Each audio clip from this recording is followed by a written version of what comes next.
Welcome back, draft fans. Today is the first pick three. We're going to take three prospects. This one all along the offensive line, and we're going to take a deep dive into each of them, where we are at the evaluation now. As the season is just ending, I'm sure things will change, but we're going to get into it right now on Locked On NFL Draft. Let's go.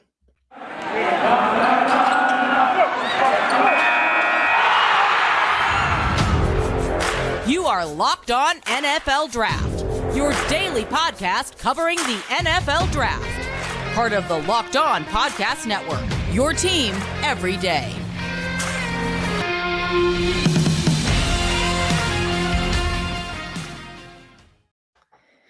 This episode is sponsored by Stance Apparel. Stance believes that the perfect fit matters more than fitting in. Enjoy the color and comfort of lifeless ordinary with Stance. And welcome to you guys to another episode of the Locked On NFL Draft Show. I'm your host, former NFL and NFL defensive back Eric Crocker, and of course, I'm joined by my guy Ryan Tracy. Man, we're getting into it. We want to thank you guys for making us your first listen of the day, and we've said it. The draft, is starting to get, the end of the season, the football season. You got some bowl games coming up. You got some all-star games starting to form. And you got our scouting reports starting to form. And today, man, we're doing pick three. We're talking about three picks. We're diving into, we got Neal, we got Kenyon Green, and we got Charles Cross. So we're going to talk about all three guys. And we're starting with Neal out of Alabama. So we think of Neal, just kind of some of the thoughts that come out first with you. And again, I'll kind of go over some of his size and some of the things he's done. 6'7", 350-pound guy. He's played left tackle. He's played right tackle at Alabama. He actually started at left tackle as a true freshman. So it's a guy who's versatile with either side. Sounds like he's been better at the left tackle spot, which is probably something he's done more throughout his life.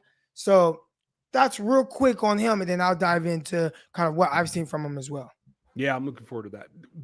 The legacy of playing at Alabama and watching all of your older teammates get drafted year after year after year, that I think is something that goes underwritten by a lot of people. That's a motivational factor because you can see the path to your future possibilities as clear as day, clearer than anywhere else in the nation, to be honest. And I think that versatility comes into it. I mean, he's a huge guy, very strong. In terms of what he does on the field statistically, I like what I see from him. Is he like the elite in this particular trio? We're going to have to see how that comes out. Not quite as much in terms of deterring the pressures that I'd like to see in the pass game, but what do you see on film? The crazy thing is, before I went to watch him, everything that I've kind of been hearing and seeing is that Neal is the guy. He's the best tackle in this class. That's what everybody's saying. Tackle one, can't do any better than this guy. So I've been looking at him through that lens. And of course, he plays at Alabama, so you're not questioning it. I'm looking at some of the rankings. They have him high. And then you start to dive into the film and you see why people like him. I think the thing that the scouts, the NFL is going to be intrigued with the most is really just off bat, just the size, right? Just seeing this huge athlete, 6'7", 350 pounds. We'll see what he officially measures in that. I cut on one of the first films I watched was the Georgia film. And you see just him, his pass set, him able to really get out, get to the next guy, his quick feet, his hands. I thought his quickness was really good. Those things jumped out to me right away. I thought in space he moved well. When you talk about a guy having to maybe pull or whatever they might have him do to kind of reach block and do those things, I thought he did a really good job with that. Pass set was good. I thought his pass set was pretty consistent. His hands really strong. I felt like when he got his hands on guys, like he was going to stonewall you. There were some concerns though. Out of the three guys that I watched today and went into the film, and again, I went into this thought process with, this is the best guy. And I just so happened to start with him. At first, I just thought he just was losing his balance. Like every so often he just hit the deck. And I'm like, okay, looks a little weird, lost his balance there. Okay, let me keep watching. And then I see it happen again. And then I see it happen again. So I'm like, man, does he kind of have some balance issues? And it almost felt like when he was tasked with moving and staying on someone for an extended period of time, he would like overextend and just eventually either fall on the ground or lose the guy. And I thought one of the things that was not a strength of his was staying on blocks while trying to move. So, we're always used to seeing guys, pass set, that's awesome. He's like a big wall there. He did a terrific job. But when he has to move a man, that was when I felt like he kind of got into some of his most trouble in the film. And it wasn't just one time. I mean, I watched 3 different games and I saw him on the ground several times. I saw him, I don't want to say he whiffs, because in space he would kind of get to a guy. But then when it comes to like getting to a guy and overpowering the guy, I thought that's where he kind of would lose his balance and his footing. And it was interesting to see for someone who right away jumped out as having quick feet, good athleticism, especially for his size. I thought he lacked a little bit in the open field. And it really reminded me some of Trent Brown. Trent Brown was a tackle out of Florida. He ended up being a seventh round pick. Huge guy, right? And Trent Brown, he was a guy who was better suited in a more power scheme. He was a guy that, if you asked him to do a lot of movement in the run game, he'd kind of just miss guys. The change of direction wasn't as great. Guys can get him with speed. But as a pass blocker, he was terrific. And I think maybe Evan Neal is kind of following those type of footsteps where I don't think you're going to have any issues really with him as a pass blocker. But when you start to ask him to do some things where he's moving, you start to see some of these things kind of pop up here and there. And that's something I'm going to continue to keep an eye on as I get more film on him. Yeah, and I haven't seen the film yet. Just from watching live, that was my thing too about hand placement. I thought once he got to contact, that's where things got a little off. When he's playing in space and he's able to get that bunch and keep a little bit of space there, I think he's fine. That engagement, though, at the next level, we're going to have to see what the evaluation comes down with, because it's passing league in the NFL, right? So, do you discount it that much? And overall, is it a concern for you going into this draft? Not necessarily a concern, but just probably, teaching him how to finish. Who's the center that the Chiefs just drafted? Creed Humphrey, Oklahoma. Creed Humphrey, right? So when I remember watching Creed Humphrey, we seeing those highlights and just how he was finishing guys off. And I'd be like, man, like that was a great finish. I mean, he just like a nasty, physical, aggressive guy. Like for Neal, with how big he is, especially in the run game, I'm not seeing that aspect of it. So can you teach him to finish better? And again, maybe that would be something that pops up the more film I put on. But definitely right now, that wasn't something that seemed to be a big strength of his. But like you said, it is a passing league. And I thought he did that well when it came to like stunts, guys doing different stunts and things like that. He passed stunts off well. He squeezed down and then come back, pick up the other guy, no issues. I thought the athleticism and footwork there was good. His anchor was really good when taking on bull rushes. I thought those things were fine. But again, just moving in space, especially with the run, I think that's where getting on guys, holding that block, finishing that block. I wanted to see more of the pancake blocks from the film I've seen so far. And I want to continue to say that because it's not like I've watched a ton of games yet, but those were things that kind of jumped out to me. And I would like to see a little bit more.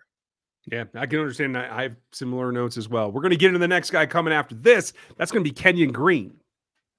Can't wait to get into Kenyon Green. But first, we're going to talk to you guys a little bit about On Location. And, talked about the Kansas City Chiefs. Kansas City Chiefs are hot right now, right? And we'll see if Ryan wants to go down to LA where Super Bowl 56 is at SoFi Stadium. It's in less than 100 days away. And On Location is the official hospitality partner of the NFL. It's the only place to score a once-in-a-lifetime opportunity to get some Super Bowl tickets, an experience package. You can select the exact seats that you want to sit in. You choose from an elite experience featuring an exclusive pregame celebration with NFL legends, 5-star LA hotels, and food by the great Wolfgang Puck. All right, visit onlocationexp.com/SB56 for more information, or search up Super Bowl On Location. That's onlocationexp.com/SB56 or Super Bowl On Location. And if you guys go, you might see Ryan there if the Kansas City Chiefs are there. Now, if you are traveling out there, what are you going to travel with? Stance, man. And Stance it's a new, clothing line. They have all this stuff, not new, but they have all kind of really good stuff. I like to be comfortable. Right now, I have some joggers on. I have a nice, comfortable shirt. I mean, this is from Manscaped. This show is not sponsored by Manscaped, but yeah, nice comfortable Manscaped. I like comfortable things, sweaters, joggers, socks. And Stance has all those things, and not just has it. I mean, they have the perfect gifts because they have something for everyone, whether it's unicorn, design socks. My daughter loves those type of things.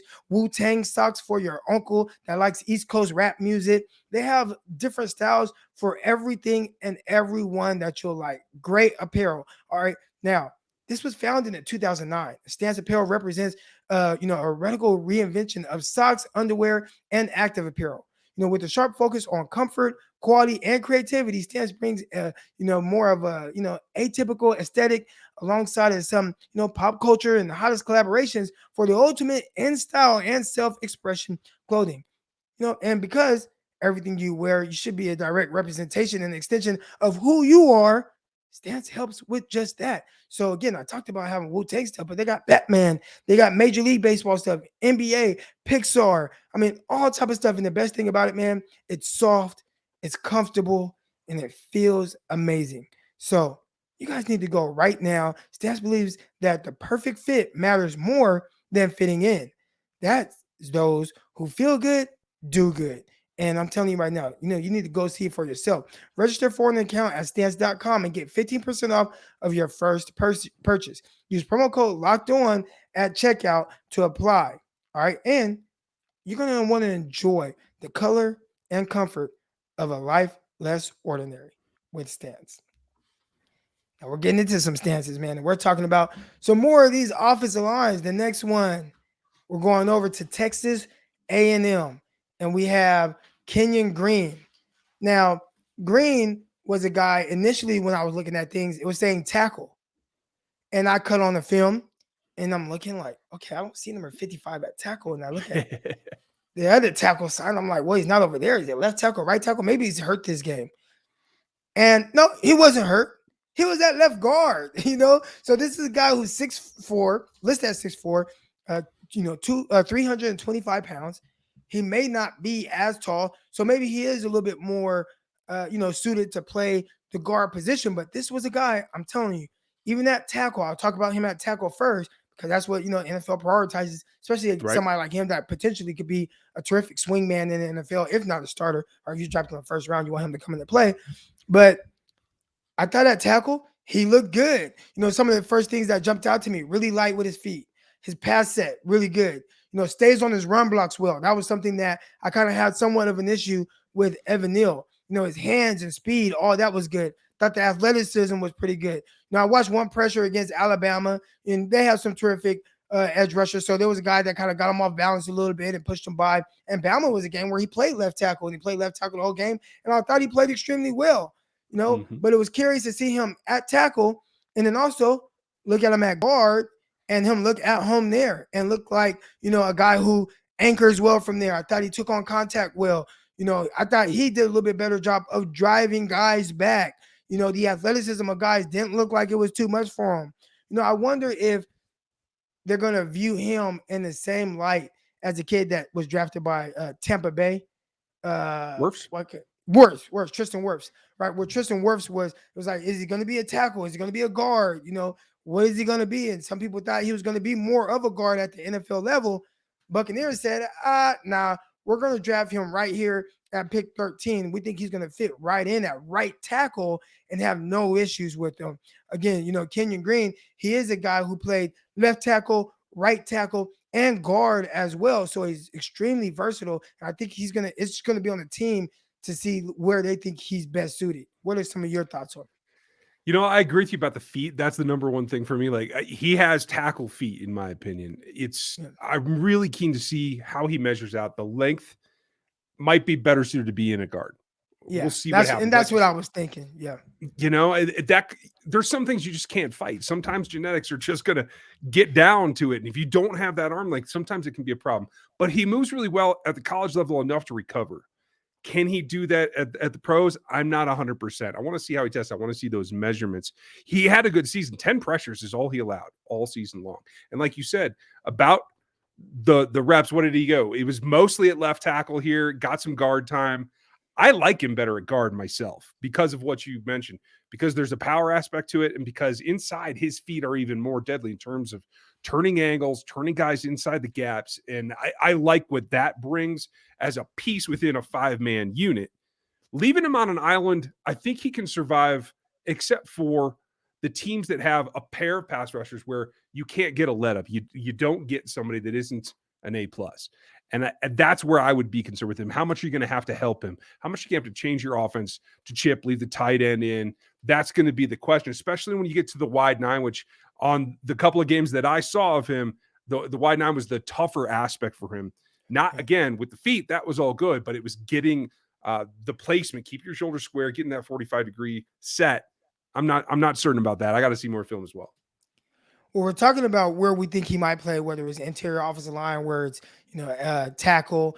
And I did a quick little mock draft on using the Draft Network's mock draft machine, and they actually have him going ahead of Evan Neal, which is, to me, that's kind of new because he's somebody that I thought was predicted to kind of go top 10 or even top 5 at that. And I think we just did a mock, and we were saying, oh yeah, Jacksonville should take Neal at 2 because he's the best tackle in the college football coming out, and that might not be the case. But again, mock draft machine used that, and they actually have Kenyon Green going 1 pick ahead of Evan Neal. They have Green going 14 to the Raiders, and again, this is where the mock draft lays right now as of December 14th, right now as we're recording this. But they have Green going at pick 14 and Neal going at pick 15. So to me, if I just had to say who looks like just the better football player. Now again, the upside and the ability of Neal, that might be more intriguing to people as this whole draft prospect plays out. But right now, I think they kind of have it right with who I think would be better at the position that's suited for him. Now it's just a matter of, is he going to be an inside guy or an outside guy? And looking at where the draft machine has him, he's more of an interior guy. So that'd be something that we'll have to continue to keep an eye on. Absolutely. And there will be teams that can use him both ways. So, it is going to depend on who are you joining along that offensive unit. We'll see if that drives him up a little bit. I don't know that a guard's going to get preferential treatment over what is considered a classic tackle when it comes to the actual draft order, but we're only starting our evaluations, folks. So we're going to get a little bit further down the line, and hopefully all the teams are already there, knock on wood, if they know where they're going. We're going to get into, I think, the guy that's most intriguing of this trio, myself, and Charles Cross on the backside of this. All right, first, before we get into Charles Cross, we want to talk to you guys a little bit about Built Bar. All right, and you guys already know it's the holiday season. All right, so during this holiday season, grab the protein bar that tastes like a candy bar or even better than a candy bar. A Built Bar, it's filled with so much holiday goodness, rich and decent flavor, covered in chocolate, but amazingly low in calories, sugar, net carbs, and fat, but high in all the right things, and that's protein. So essentially, you kind of get the best of both worlds. There's so many flavors that you'll have to try, and you're going to have a hard time choosing between some of these. Will it be raspberry or mint brownie? Will it be cherry or double chocolate? Will it be cookies and cream or peanut butter brownie? So many flavors that Built Bar has for you. And I mean, they're going to give you extra fuel. You talk about right now, it's the holiday season. As I said, it's December 14th as we're recording this podcast. We're 11 days away from Christmas. I know everybody's getting their last minute shopping in. And as you're doing your shopping, you don't want to go out there and get off of the routine that you've been in and eating. You don't want to go eat the corn dogs in there or the pretzels at the different little, stores inside the mall or pizza. No, reach in your purse, reach in your pocket, and grab you a Built Bar that you took with you because that's the healthiest and best thing for you right now. And they have all kind of new flavors that continue to come out. All right. So if you want to find out more about what they have going on and all their flavors and pick for yourself, just go to built.com and you'll see right now they have a new, fluffy and marshmallowy through and through candy bar that's going to be really good for you. But you're going to go to built.com, use promo code LOCK15 and get 15% off of your order. Again, use promo code LOCK15 for 15% off at built.com. I definitely will be going to get some. I got to try the new marshmallow flavor. Okay, you let me know how that goes. I'm not too into that, but you know what? I'd almost read these more than anything else. Although if I do make it to LA, I'll be going to Roy Choi's place. I'll tell you that. Yeah. All right, but we didn't talk about Charles Cross because out of the 3 guys I watched today, definitely the most interesting because I thought he was the better of the 2 tackles in the games that I watched. Now again, you got to take it, I don't want to say with a grain of salt right now, but this is just my evaluation based on a few games. But I'm with you. right away with him, I said, man, this is a big wall, especially in the run game. I mean, in the passing game. He was somebody that was hard to get around. Now, his pass set was somewhat intriguing, and I couldn't tell. I was like, man, does he have kind of bad feet? It's not like his kick step is great, and then he's punching. It was almost like he was slow playing it, right? And I kind of look at it like receivers. Some years ago, back when I was in the NFL, I would do workouts with like Stevie Johnson, right? And Stevie Johnson, he countered everything I did. So it was one of the more frustrating times for me ever, like during workouts, where if I was aggressive, he would go right now. If I was patient, he would counter with something else. If I pulled one hand away, he would catch it with one hand. Well, while watching Charles Cross, he was really patient. It was almost like a kind of like a basketball player where he's like, all right, where are you going to go? And he would make guys have to run that hoop around him every time. Now, if they tried to bull rush him, I was worried a little bit with his kind of strength because he was another guy almost like Neal, where I didn't see him really aggressive with guys, pushing guys back. I didn't see him knocking guys back really at all. I didn't see him knocking anybody really back. So I'm thinking like, man, is he not strong enough? But when guys bull rushed him, I thought his anchor, terrific. Held his ground very well, kept his quarterback clean. And then I put on another film. I went and watched him against LSU. And I was like, okay, let me see how Cross handles like real athleticism. He handled terrific. And I thought the pass rushers from LSU, they gave him a little bit of everything. They were giving him spin moves, power moves, one-hand stabs, bull rushes, and everything that they gave him, he looked comfortable. Hands was really good. Hand placement was good. When they would try to knock his hands down, he would replace extremely well. There was a lot of good things that I saw from him, consistently. And in the run game, I thought he was fine as well. I think between him and Neal, I would like to see just a little more nastiness, and I don't know if maybe there's just not those type of offensive linemen coming in. As I was growing up, the offensive line, they were nasty. They were dirty. I didn't quite see that from these 2 guys, but just from a consistency standpoint, I thought Charles Cross was the better one out of Mississippi State, just from what I've seen. Now, again, 6'5", 310. Maybe that's why he moved as well as he did. He's not quite as big as Neal. And I don't know, is there a such thing with linemen as too big? Maybe that's kind of what Neal is going through a little bit. But Charles Cross seemed to have the right weight, the right ability, the right athleticism, and the right counter to a lot of guys' moves.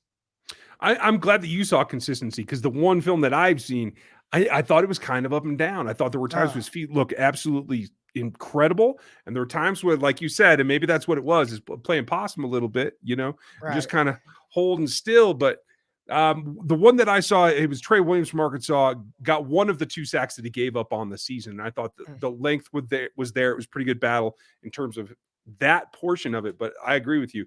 The sink that he has in order to establish that anchor when he does get bold, I like that. You may be onto something about too big and being able to get your center of gravity down in order to absorb some of the momentum without having to give up all kinds of ground. Bend is always something. I didn't see a lot of it in that game. That's one thing that I'll be looking for when I see more film on him. The speed aspect was the thing I was most intrigued with, because I didn't think he moved his feet extremely well. And maybe that's something what you were seeing. So when I did see him face, and I made a note of it, I said, will speed be an issue? That was one thing that I was really looking for. And then I watched LSU, and my next note says, handles athleticism very well, LSU. So, Check. I checked that off. But again, we're talking about two game sample size here. These are all 3 of these guys I will continue to watch. Ryan will continue to watch, and we'll also get into more prospects. But I'm definitely interested to see how everybody else starts to feel about some of these prospects as they march on. And it was fun watching it, though. I mean, this is the not the first time I've really dug into film, but we've been watching games. And Ryan and I, just for a disclaimer, we typically get into college football later in the process. So it was new to us watching football throughout this time to talk about things on the show. And maybe some people could tell, like, do they watch a lot of college football?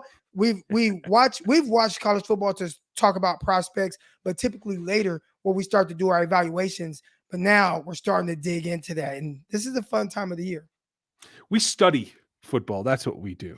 We don't watch live.